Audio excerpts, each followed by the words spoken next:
Was اور نصیحتیں، لفظ لفظ حکمتیں، ابر علم و آگہی سے برستی بارشیں، شرع کے امور سے، دین کے شعور سے، قلب و ذہن جگمگاتے ہیں سچ کے نور سے۔ خطبہ جمعۃ المبارک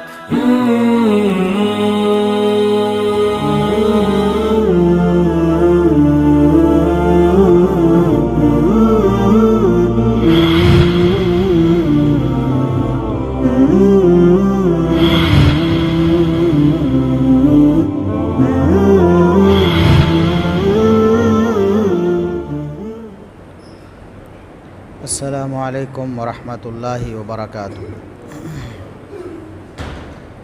ان الحمد للہ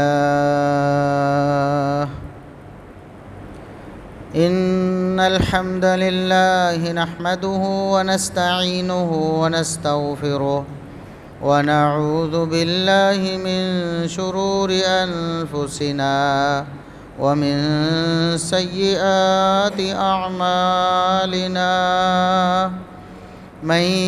يهده الله فلا مضل له ومن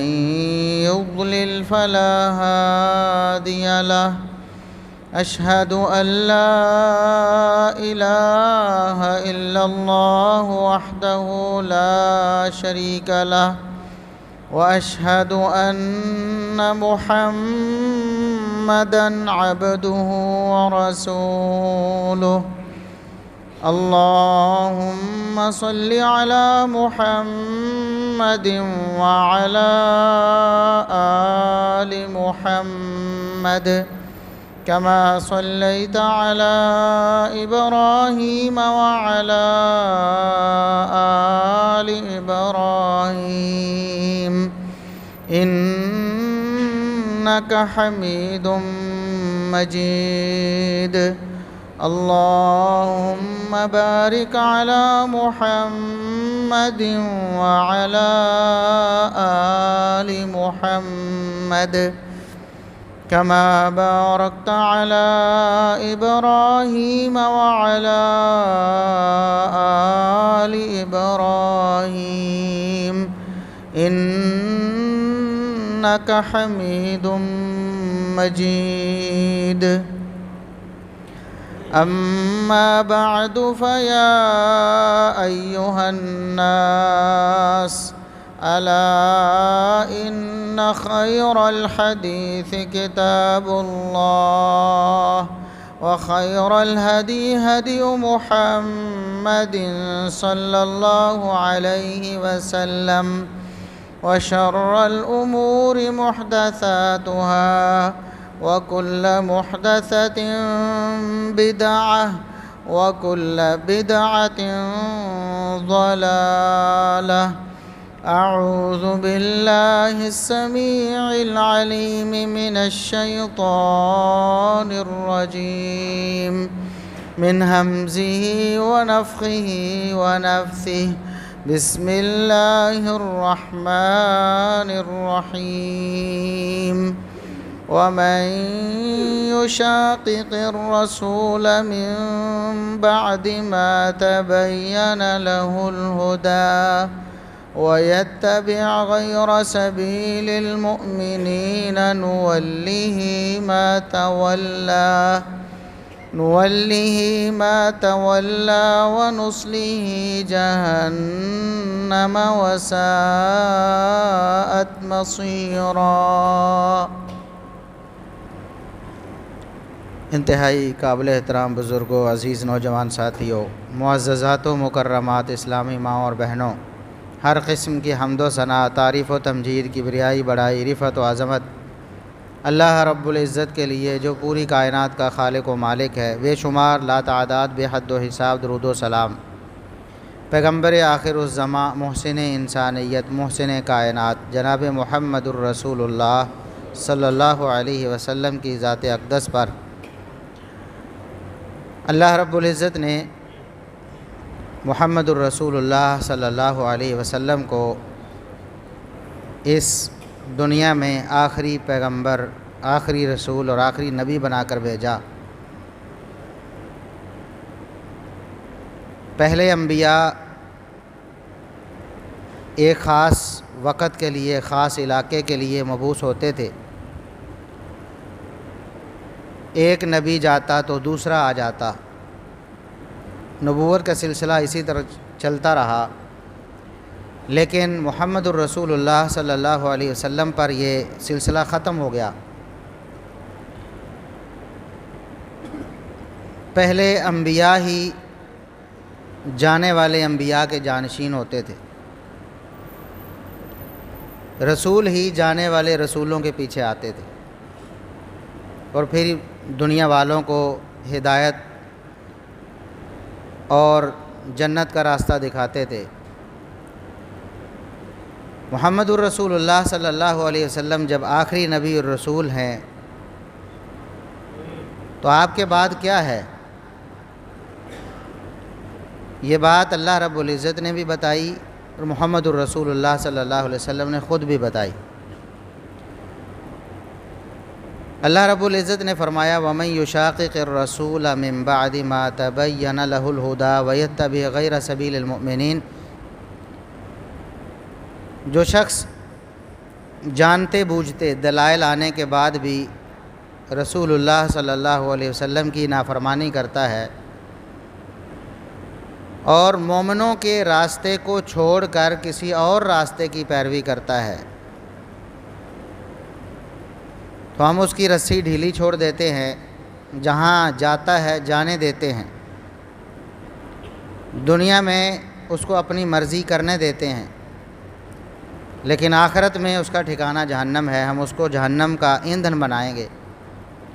اور یہ جہنم بہت برا ٹھکانہ ہے۔ رسول اللہ صلی اللہ علیہ وسلم کی پیروی کے ساتھ مومنوں کا راستہ اللہ رب العزت نے خود بتایا کہ یہ ہدایت کا راستہ ہے، اور رسول اللہ صلی اللہ علیہ وسلم نے خود بھی فرمایا کہ پہلے نبی اور رسول آتے تھے، مسلسل آتے رہے،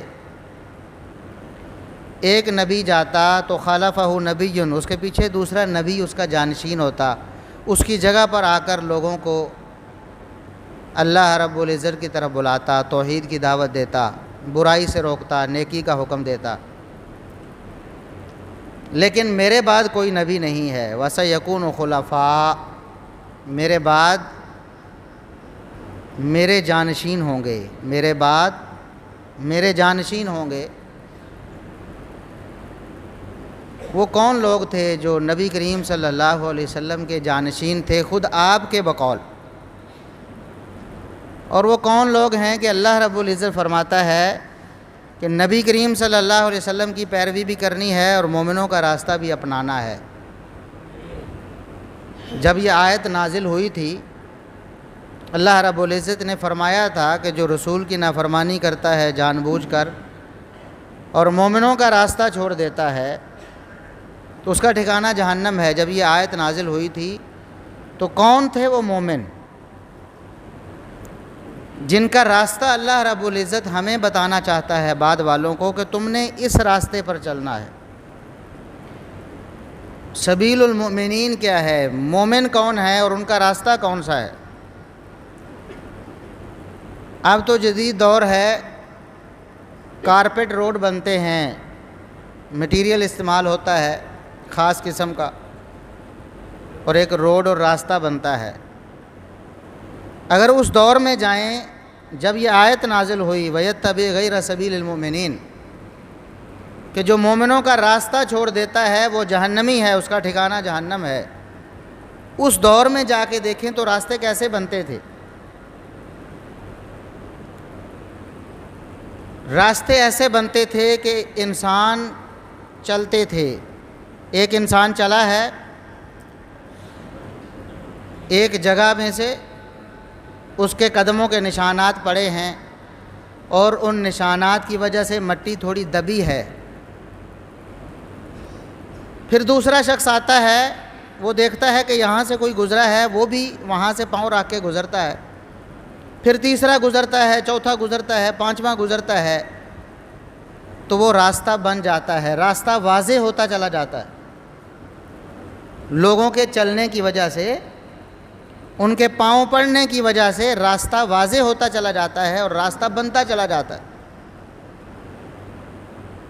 تو اللہ فرماتے ہیں مومنوں کا راستہ جو چھوڑ دے گا اس کا ٹھکانہ جہنم ہے۔ جب یہ آیت نازل ہوئی تو کون تھے مومن؟ ابو بکر صدیق رضی اللہ عنہ تھے مومن، عمر فاروق رضی اللہ عنہ تھے مومن، عثمان غنی رضی اللہ عنہ تھے مومن،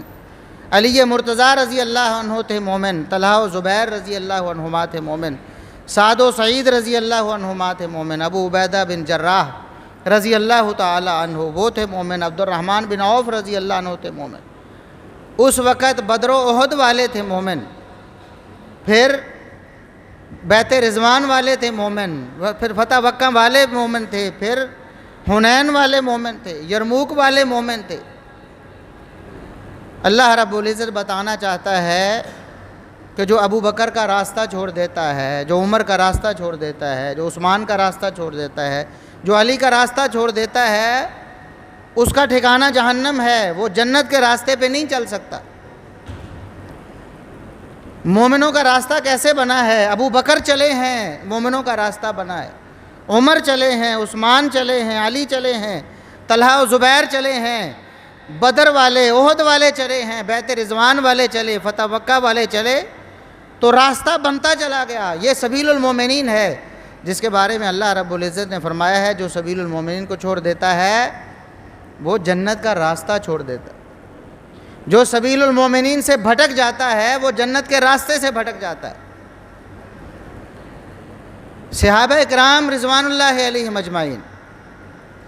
ان کا راستہ، یہ مومنوں کا راستہ، یہ سبیل المومنین ہے۔ ہمیشہ سے جتنے گمراہ لوگ آئے ہیں انہوں نے سبیل المومنین کو چھوڑا ہے تو گمراہ ہوئے۔ دنیا میں کوئی ایسا شخص آپ کو مسلمان ہونے کا دعوے دار ایسا نہیں ملے گا جو اعلان کرتا ہو کہ میں قرآن کو نہیں مانتا، میں نبی صلی اللہ علیہ وسلم کے فرامین کو نہیں مانتا، ایسا نہیں کہے گا اعلان۔ ہاں چھوڑے گا ضرور، قرآن کو بھی چھوڑے گا، نبی کے فرمان کو بھی چھوڑے گا، لیکن اعلان نہیں چھوڑ سکتا۔ دعویٰ کرے گا کہ میں مانتا ہوں، لیکن چھوڑے گا کیسے؟ اس کو تروڑے مروڑے گا، اپنی خواہشات کے مطابق بنانے کی کوشش کرے گا۔ اور یہ ممکن کب ہوگا؟ قرآن کریم کو اس کے اصلی معنی اور اس کی مراد سے موڑنا، نبی کریم صلی اللہ علیہ وسلم کی سنت اور آپ کے فرمان کو اس کی اصلی روح سے ہٹانا کیسے ممکن ہوگا؟ جب انسان سبیل المومنین کو چھوڑے گا، صحابہ کے راستے کو چھوڑے، کیونکہ صحابہ سمجھتے تھے رسول اللہ صلی اللہ علیہ وسلم کے مزاج کو، آپ صلی اللہ علیہ وسلم کی نفسیات کو، آپ کے فرامین کی اصلی مراد کو۔ ابو بکر صدیق رضی اللہ عنہ سب سے بڑھ کر سمجھنے والے، اس کائنات میں ابو بکر صدیق رضی اللہ عنہ سے بڑھ کر محمد الرسول اللہ صلی اللہ علیہ وسلم کو جاننے والا اور سمجھنے والا کوئی پیدا نہیں ہوا۔ اور یہ بات ہم نہیں کہتے، خود وہ لوگ کہتے ہیں جو ابو بکر صدیق رضی اللہ عنہ کو دیکھتے تھے، انہیں سنتے تھے اور ان کے اعمال سے واقف تھے۔ ایک دن ایسا ہوا کہ رسول اللہ صلی اللہ علیہ وسلم نے فرمایا، صحابہ موجود ہیں، ایک جمگھٹا ہے صحابہ اکرام کا رضوان اللہ علیہم اجمعین، نبی کریم صلی اللہ علیہ وسلم ایک فرمان جاری کرتے، فرمایا کہ ایک بندہ ایسا ہے کہ اللہ رب العزت نے اس کو اختیار دے دیا ہے، اللہ رب العزت نے اپنے ایک بندے کو اختیار دے دیا ہے، چوائس دی ہے۔ کیا چوائس ہے؟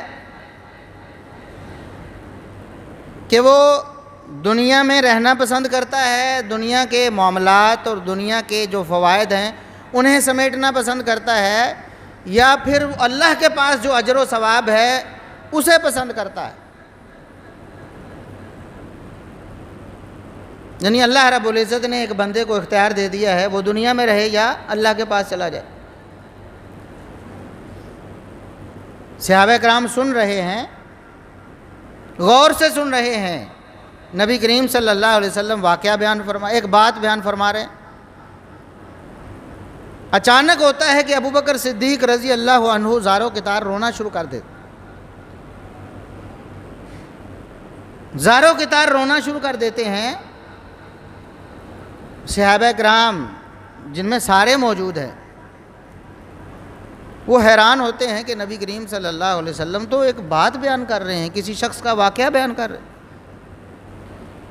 اور یہ ہمارے بزرگ ابو بکر ہیں کہ رونا شروع کر دیا ہے۔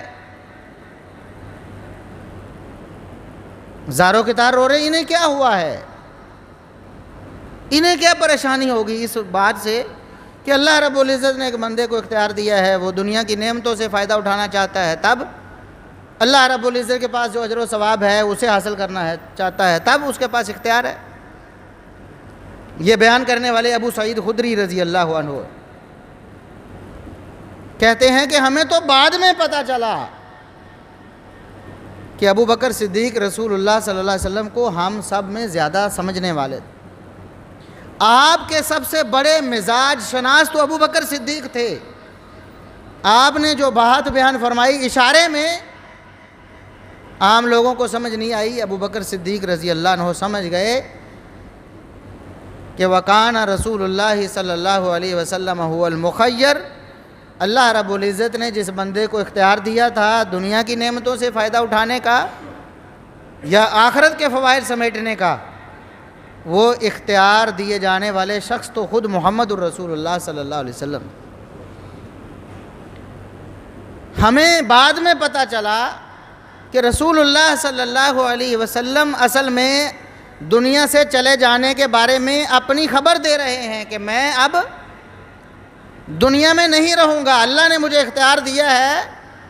اللہ نے اپنے بندے کو اختیار دیا ہے، اور اللہ کے بندے نے اللہ کے پاس جو اجر و ثواب ہے اسے چوز کر لیا ہے۔ وَقَانَ ابو بکر هُوَ أَعْلَمَنَا، رسول اللہ صلی اللہ علیہ وسلم کو، آپ کے مزاج کو ابو بکر صدیق رضی اللہ عنہ سے بڑھ کر کوئی سمجھنے والا نہیں تھا۔ یہ خود صحابہ کرام جن میں عمر فاروق، عثمان غنی، علی مرتضیٰ اور سارے شامل ہیں، وہ خود اس بات کا اقرار کرتے ہیں کہ ابو بکر ہم سے بڑھ کر رسول اللہ صلی اللہ علیہ وسلم کو سمجھنے والے تھے۔ تو جس نے رسول اللہ صلی اللہ علیہ وسلم کے فرمان کو ٹھکرانا ہے یا اس کا معنی غلط کرنا ہے، وہ ابو بکر صدیق رضی اللہ عنہ کو کیسے مانے گا؟ کیونکہ ابو بکر صدیق رضی اللہ عنہ جانتے ہیں کہ محمد الرسول اللہ صلی اللہ علیہ وسلم نے جو فرمایا ہے اس کی اصل مراد کیا ہے۔ عمر فاروق رضی اللہ عنہ بتائیں گے کہ رسول اللہ صلی اللہ علیہ وسلم کے فرمان کی مراد کیا ہے، آپ صلی اللہ علیہ وسلم کیا چاہتے ہیں اپنی امت سے۔ اس لیے اللہ رب العزت نے جب یہ فرمایا کہ جو رسول کی نافرمانی کرے اور جو مومنوں کے راستے کو چھوڑے اس کا ٹھکانہ جہنم، رسول اللہ صلی اللہ علیہ وسلم کی فرما برداری اسی صورت ممکن ہے جب آپ سبیل المومنین کو اختیار کریں گے، جب آپ ابو بکر کو مانیں گے، جب آپ عمر کو مانیں گے، عثمان کو مانیں گے، علی کو مانیں گے، صحابہ کرام کو مانیں گے، تب آپ نبی کی سنت پر عمل کر سکتے ہیں، ورنہ آپ نبی کی سنت پر عمل نہیں کر سکتے۔ نبی کے فرامین کو آپ جھٹلائیں گے جب آپ سبیل المومنین کو چھوڑ دیں۔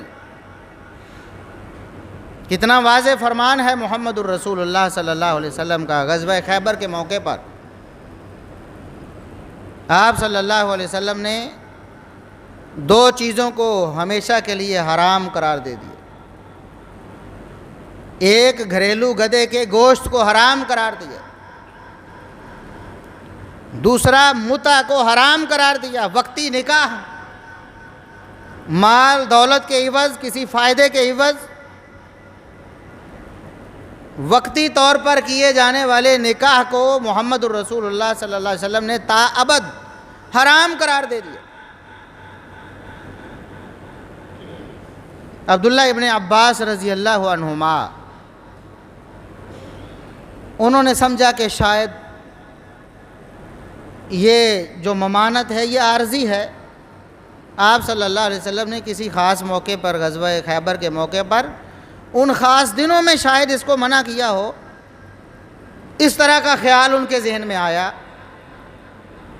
سبیل المومنین کیا ہے، علی المرتضیٰ رضی اللہ عنہ اٹھے، فرمایا عبداللہ بن عباس تمہیں کیا ہو گیا ہے؟ تم نے وہ فرمان رسول اللہ صلی اللہ علیہ وسلم سے نہیں سنا؟ میں وہاں موجود تھا غزوہ خیبر کے موقع پر۔ عبداللہ بن عباس آپ کو پتہ ہوگا کہ چھوٹے تھے، عبداللہ بن عباس صغار صحابہ میں شمار ہوتے تھے، یعنی رسول اللہ صلی اللہ علیہ وسلم کے عہد مبارک میں ان کی عمر تھوڑی تھی۔ ویسے بھی جب رسول اللہ صلی اللہ علیہ وسلم کے پاس آئے تو غزوہ فتح مکہ کے بعد، اس سے پہلے رسول اللہ صلی اللہ علیہ وسلم کی رفاقت نصیب نہیں ہوئی، مکہ میں تھے،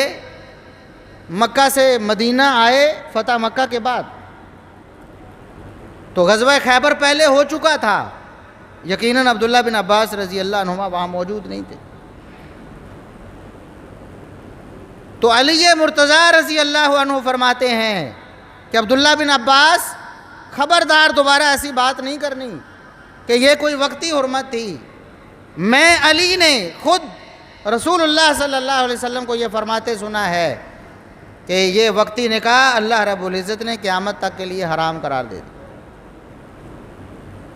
تو جنہوں نے سبیل المومنین کو نہیں ماننا، جو نہیں مانتے سبیل المومنین کو، وہ آج بھی کہتے ہیں کہ یہ حج جتنا بڑا ثواب ہے، نعوذ باللہ ثم نعوذ، یہ وقتی نکاح کرنا پتہ نہیں اس سے بھی بڑا، اس سے بھی بڑا، اس کے ایسے ایسے فضائل بیان کریں گے، دنیا میں بے حیائی کو پھیلانے کی کوشش میں بے حیا لوگوں کا ساتھ دیں گے اور کہیں گے کہ یہ تو حلال ہے، یہ تو جائز ہے، اس کو حرام نہیں کیا گیا۔ تو سبیل المومنین کیا ہے، علی مرتضیٰ رضی اللہ عنہ نے کیا بتایا ہے؟ نبی کریم صلی اللہ علیہ وسلم کے فرمان کو کس نے سمجھایا کہ یہ تا ابد ہے، تا قیامت حرمت ہے؟ عبداللہ بن عباس رضی اللہ عنہما کو جو وہاں موجود نہیں تھے، جب ان کو تھوڑا اس بارے میں تردد ہوا کہ شاید یہ وقتی حرمت ہو، یہ ہمیشہ ہمیشہ کے لیے تا قیامت حرمت نہ ہو، تو سبیل المومنین، مومنوں کا راستہ سامنے آیا، علی مرتضیٰ رضی اللہ عنہ جو مومن ہیں انہوں نے بتایا کہ محمد الرسول اللہ صلی اللہ علیہ وسلم کے اس فرمان سے مراد تا قیامت حرمت ہے۔ اس لیے ہم کہتے ہیں مومنوں کے راستے پہ چڑھو، صحابہ کے راستے پہ چلو، تاکہ آپ کو دین سمجھ آئے، آپ اللہ اور اس کے رسول صلی اللہ علیہ وسلم کی حقیقی طور پر پیروی کر سکیں۔ تب آپ نے سبیل المومنین کو اپنانا ہے، عمر فاروق رضی اللہ عنہ کے راستے کو اپنانا ہے کہ جس راستے پہ وہ چلتے اس راستے پہ شیطان کو آنے کی ہمت ہی نہیں ہوتی تھی۔ محمد الرسول اللہ صلی اللہ علیہ وسلم نے فرمایا کہ عمر، جس راستے پہ تم چلتے ہو نا، شیطان اس راستے کو چھوڑ کے بھاگ جاتا ہے، تو عمر کے راستے کو اپناؤ، یہ سبیل المومنین ہے، یہ جنت کا راستہ ہے جس راستے پہ شیطان آ ہی نہیں سکتا۔ ہم اس راستے کی دعوت دیتے ہیں آپ۔ نبی کریم صلی اللہ علیہ وسلم کے دوہرے داماد ہیں عثمان بن عفان رضی اللہ عنہ، جس راستے پہ وہ چلتے رہے ہم اس راستے کی دعوت دیتے ہیں۔ اللہ فرماتا ہے جو نبی کی نافرمانی کرتا ہے اور مومنوں کے راستے کو چھوڑ دیتا ہے، صحابہ کے راستے کو چھوڑ دیتا ہے، وہ اصل میں جہنم کے راستے پہ گامزن ہے، وہ جنت کے راستے کو بھول جاتا ہے۔ اللہ رب العزت نے جب قرآن میں ذکر کیا صحابہ اکرام رضوان اللہ علیہم اجمعین کا، سبحان اللہ کیسا انداز ہے، صحابہ کرام کی شان بیان کرنے کا کیا انداز ہے۔ فرمایا یا ایھا النبی حسبک اللہ ومن اتبعک من المؤمنین، اے نبی آپ کو اللہ کافی ہے، آپ کے لیے اللہ کافی ہے، اور جو مومن آپ کے پیچھے چلے ہوئے ہیں وہ آپ کو کافی ہے۔ اللہ اپنے نبی کا حوصلہ بڑھاتا ہے کہ اے نبی میں تمہارے ساتھ ہوں، آپ کو پریشان ہونے کی کوئی ضرورت نہیں، اور مومن تمہارے ساتھ ہیں، ابو بکر تمہارے ساتھ ہیں، عمر تمہارے ساتھ ہیں، عثمان تمہارے ساتھ ہیں، علی تمہارے ساتھ ہیں، طلحہ و زبیر تمہارے ساتھ ہیں، معاویہ و ابو سفیان تمہارے ساتھ ہیں، تمہیں پریشان ہونے کی ضرورت نہیں۔ یہ صحابہ کرام ہیں رضوان اللہ علیہم اجمعین۔ قرآن نبی کا حوصلہ بڑھاتا ہے کہ اے نبی آپ کو پریشان ہونے کی ضرورت نہیں، یہ کافر منافق آپ کا کچھ نہیں بگاڑ سکتے، کیونکہ میں بھی تمہارے ساتھ ہوں، یہ مومن بھی تمہارے ساتھ۔ اور اللہ رب العزت نے صحابہ کرام رضوان اللہ علیہم اجمعین کے بارے میں صرف قرآن میں نہیں بتایا، جب سے محمد الرسول اللہ صلی اللہ علیہ وسلم کا تذکرہ کیا تب سے ہی محمد الرسول اللہ صلی اللہ علیہ وسلم کے صحابہ کا تذکرہ۔ یہود جانتے تھے رسول اللہ صلی اللہ علیہ وسلم کے بارے میں، کیونکہ انہوں نے اپنی کتابوں میں پڑھ رکھا تھا۔ نصارہ جانتے تھے محمد الرسول اللہ صلی اللہ علیہ وسلم کے بارے میں، کیونکہ انہوں نے اپنی کتابوں میں پڑھ رکھا تھا آپ صلی اللہ علیہ وسلم کے بارے میں۔ تورات و انجیل میں محمد الرسول اللہ صلی اللہ علیہ وسلم کے بارے میں، آپ کے اوصاف کے بارے میں، آپ کی جگہ جس وطن میں آپ نے پیدا ہونا تھا، جس وطن میں آ کر آپ نے اپنی دعوت دینی تھی، ان ساری چیزوں کا تذکرہ تورات و انجیل میں موجود تھا، اور قرآن نے بھی اس کا تذکرہ کیا ہے۔ قرآن نے بھی کہا ہے کہ محمد الرسول اللہ صلی اللہ علیہ وسلم کے بارے میں ہم نے تورات و انجیل میں بتا رکھا ہے۔ اور جیسے محمد الرسول اللہ صلی اللہ علیہ وسلم کا ذکر ہے، اسی طرح صحابہ کرام رضوان اللہ علیہم اجمعین کا بھی ذکر ہے، کیونکہ محمد الرسول اللہ صلی اللہ علیہ وسلم کا تذکرہ اس وقت تک پورا ہی نہیں ہوتا جب تک آپ کے جانثار، آپ کے وفادار صحابہ کا تذکرہ نہ ہو۔ اور دنیا میں کوئی استاد ایسا دکھاؤ، کوئی معلم ایسا دکھاؤ، کوئی لے کے آؤ کہ جس کی حیات، جس کی خدمات اور جس کے کارہائے نمایاں پر کتابیں لکھی گئی ہوں، تذکرے کیے گئے ہوں، اور اس کے شاگردوں کا تذکرہ نہ ملتا ہو۔ بھئی ایک کامیاب استاد ہے، آپ کہتے ہیں فلاں کامیاب استاد ہے، ہم نے اس کی زندگی پہ کتاب لکھی ہے،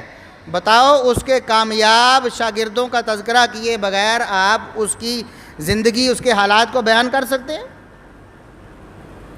ہمیشہ ایسے ہوتا ہے، لکھا جاتا ہے، بتایا جاتا ہے، ایک بہت کامیاب استاد تھا، اس کے فلاں فلاں فلاں فلاں کامیاب شاگرد ہیں، اتنے شاگرد ہیں اس کے۔ امام بخاری رحمۃ اللہ علیہ کا تذکرہ کیا جاتا ہے، ان کے اساتذہ کا تذکرہ بھی کیا جاتا ہے، ان کے شاگردوں کا تذکرہ بھی کیا جاتا ہے،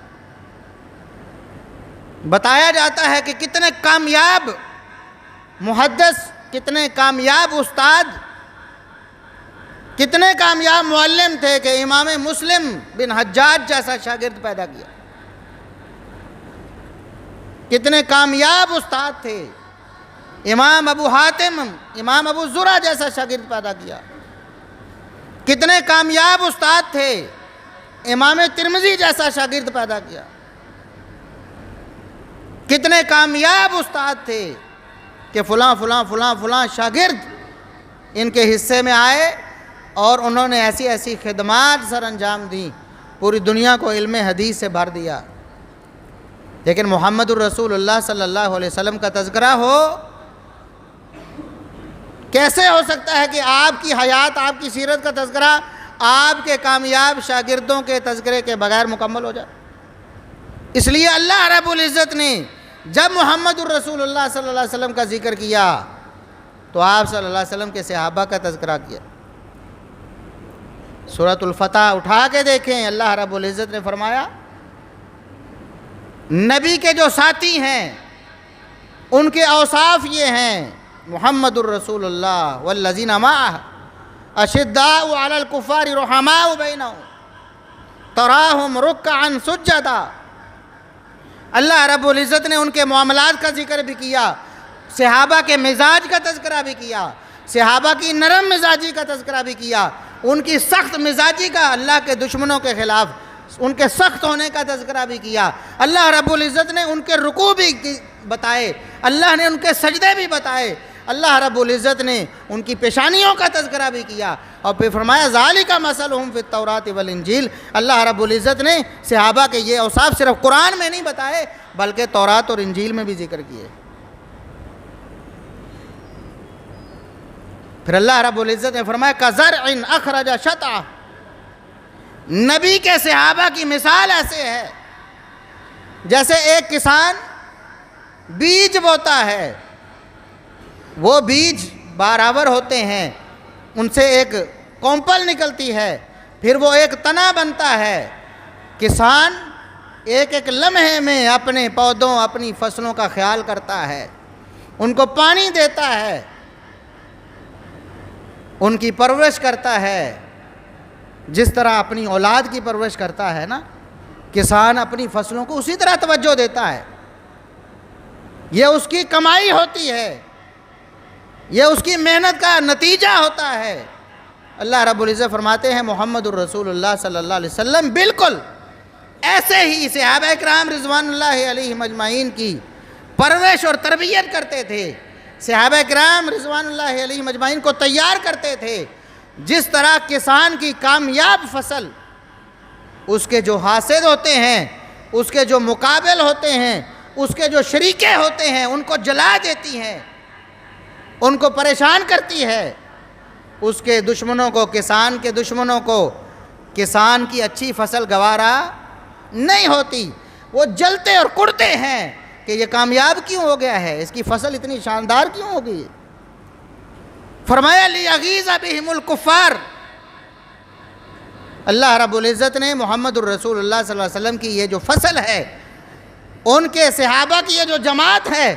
اس کو تناور درخت بنا دیا، اتنے مضبوط تنے بنا دیے صحابہ اکرام،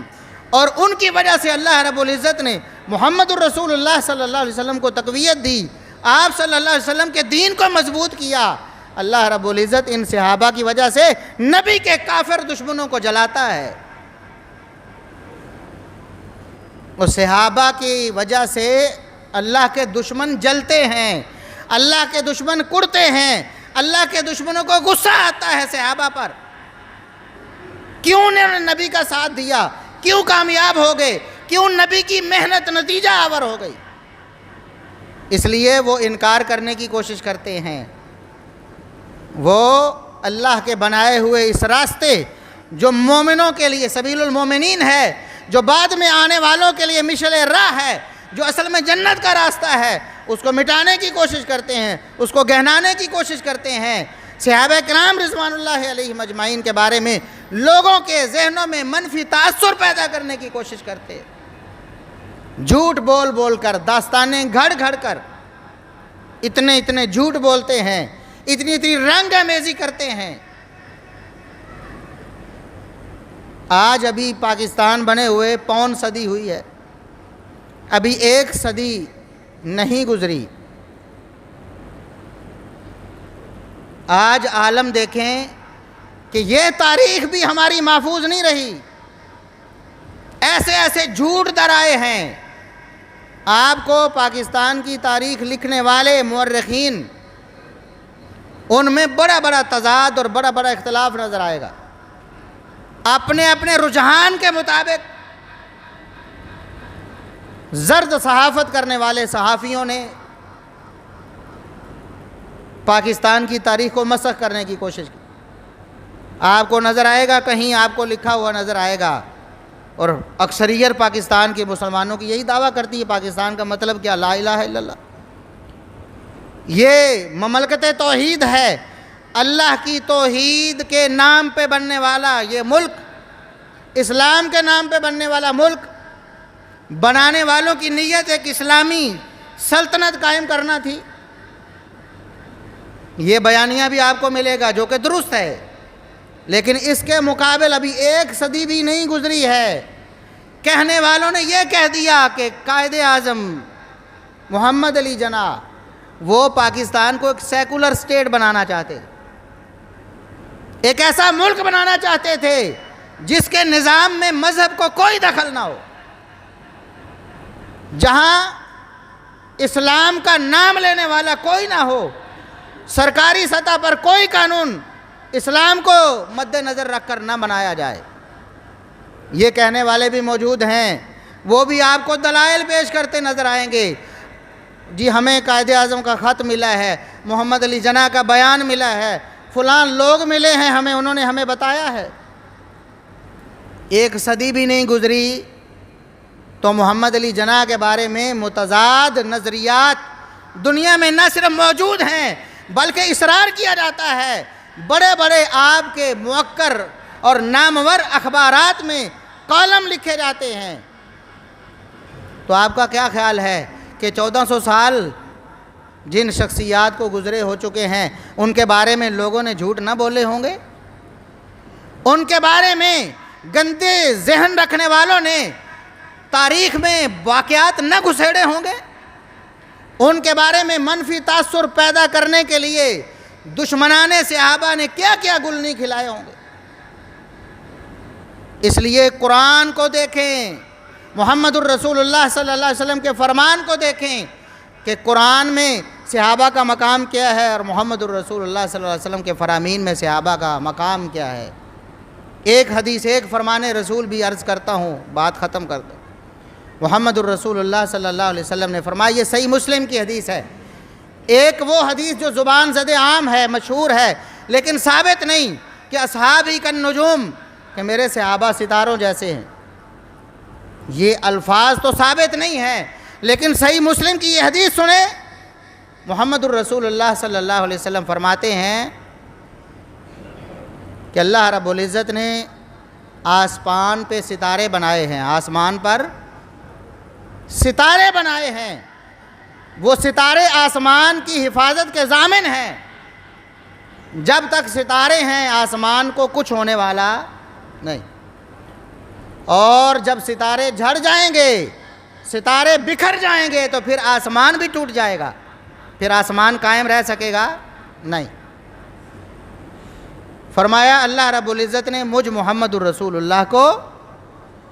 دنیا والوں کے لیے حفاظت کا سبب بنایا ہے۔ جب میں چلا جاؤں گا پھر مشکلات اور مصیبتیں آئیں گی، اور میرے بعد میرے صحابہ کو اللہ رب العزت نے دنیا والوں کے لیے ہدایت اور رہنمائی کا سبب بنایا ہے۔ جب تک میرے صحابہ موجود رہیں گے کوئی گمراہی پنپ نہیں سکے گی۔ فرمایا میرے صحابہ دنیا والوں کے لیے اسی طرح ان کی حفاظت، ان کے عقیدے، ان کے ایمان کی حفاظت کا سبب ہے، ضمانت ہے، جس طرح آسمان کے ستارے آسمان کی حفاظت کی ضمانت ہے۔ جب میرے صحابہ دنیا سے چلے جائیں گے پھر دنیا میں وہ گمراہیاں آئیں گی جو اللہ نے لکھی ہوئی ہیں، دنیا میں آنی ہیں۔ میرے صحابہ ان گمراہیوں کے سامنے آڑ ہیں، رکاوٹ ہیں، بالکل ستاروں کی طرح۔ جس طرح ستارے آسمان کی حفاظت کے ضامن ہیں، میرے صحابہ دنیا والوں کی ان کے عقیدے اور ایمان کی حفاظت کے ضامن ہیں۔ اس لیے جھوٹے قصے کہانیوں پر اپنے کان نہ دھریں، خصوصاً اس مہینے میں بہت کچھ جھوٹ بولا جاتا ہے صحابہ کرام کے حوالے سے۔ اللہ رب العزت ہمیں کتاب و سنت پر عمل کرنے اور اسی کے مطابق عقیدہ بنانے کی توفیق عطا فرمائے۔ وآخر دعوانا الحمدللہ رب العالمین۔